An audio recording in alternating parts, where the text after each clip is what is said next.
வணக்கம் நண்பா. ஜெயிலர் 2 திரைப்படம் மிகப்பெரிய ஒரு சாதனை, ஒரு ரெக்கார்டு ஒன்று பண்ணியிருக்கு. இந்த ரெக்கார்டு வந்து இனி ரஜினி சார் அவர்கள் நினைத்தாலும் அந்த ரெக்கார்டை பீட் பண்ண முடியுமா அப்படிங்கிற ஒரு கேள்வி தான். ஏன்னு கேட்டிங்கன்னா வந்து அந்தளவுக்கு ஒரு ரெக்கார்டு, உச்சம் தொட்ட ஒரு ரெக்கார்டு வந்து பண்ணியிருக்குங்க. அது என்ன அப்படின்னு தான் பார்க்கலாம்.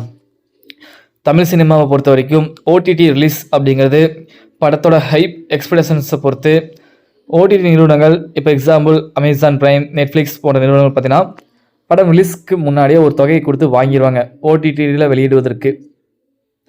டிஜிட்டல் ரைட்ஸ் வேறு, ஓடிடி ரைட்ஸ் வேறு, ஓகேங்களா? அதாவது தமிழ் சினிமாவில் பார்த்தீங்கன்னா வந்து லாஸ்ட் ஹையஸ்ட் ஓடிடி சேல்ஸ் ஆன படங்கள் பார்த்தீங்கன்னா லியோ திரைப்படம் 120 crores அப்படின்னு சொல்லப்படுது. கூலி திரைப்படம் 120 crores, தக் லைஃப் 110 crores.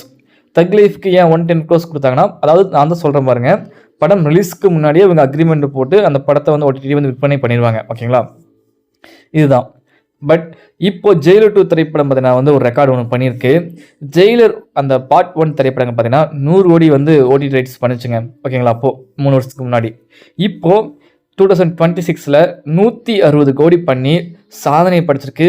வேறு எந்த திரைப்படமும் செய்ய முடியாத ஒரு சாதனை ஓடிடி ரைட்ஸில். அதாவது ரஜினி சார் அவருடைய தர்மன் திரைப்படம் கூட இந்த ரெக்கார்டை பீட் பண்ண முடியாது. நான் இப்போவே சொல்லிடுறேன். உடனே வந்து ரஜினி சாரால் முடியாது அப்படின்னு நீங்கள் கமெண்ட்டில் பண்ண வேண்டாம். கண்டிப்பாக தர்மன் திரைப்படத்தால் முடியாது, ஓகேங்களா? ஆனால் வேறு ஏதாவது ரஜினி சாரோடைய படங்கள் பண்ணுறதுக்கான வாய்ப்புகள் இருக்குது. பட் இந்த ஜெயிலர் 2 ரெக்கார்டை வந்து பீட் பண்ணுமான்னு கேட்டிங்கன்னா தெரில, ஓகேவா? ஸோ ஜெயிலர் 2 திரைப்படம் 160 crores அமேசான் பிரைமுக்கு விற்பனையாக இருக்குங்க ஓடிடி ரைட்ஸ். படத்தோட ரிலீஸ் டேட் மட்டும் தான் நமக்கு தெரியும். ரஜினி சாரோட லுக்கு இதுதான் தெரியாது. பாட்டு இது ரிலீஸ் ஆகலை, படத்தோட ட்ரெய்லர், டீசர் எதுவுமே ரிலீஸ் ஆகலை. ஜஸ்ட் ஒரு அனௌன்ஸ்மெண்ட் ப்ரோமோ விட்டாங்க, படம் நாங்கள் ஸ்டார்ட் பண்ணுறோம் அப்படின்னு. அதுக்கப்புறம் ஒரு ஃபோட்டோ விட கிடையாது. படத்தில் யார் நடிக்கிறாங்கன்னே தெரியாது. அஃபிஷியலாக வந்து ரிலீஸ் பண்ணல, பட் அன்அஃபிஷியல் நியூஸ் எல்லாம் போயிட்டுருக்கு, ஓகேங்களா? அப்படி இருக்கும்போது பார்த்தீங்கன்னா வந்து இந்த அளவுக்கு பார்த்தீங்கன்னா வந்து கூஸ்பம்ஸ் கிரியேட் ஆகிருக்கு படத்திற்கு. ஜெயிலர் 2 திரைப்படத்தோட இந்த ரெக்கார்ட் பார்த்தீங்கன்னா ஒரு இமாலய சாதனை. இதை ரஜினி சார் அவர்கள் நினைத்தால் மட்டும்தான் மீண்டும் முறியடிக்க முடியும் அப்படி தான் நான் நினைக்கிறேன், ஓகேங்களா? ஓகே நண்பா, இந்த ஒரு கருத்துக்களை பதிவு பண்ணுங்கள். மறக்காமல் சேனலை சப்ஸ்கிரைப் பண்ணி சப்போர்ட் பண்ணுங்கள். நன்றி, வணக்கம்.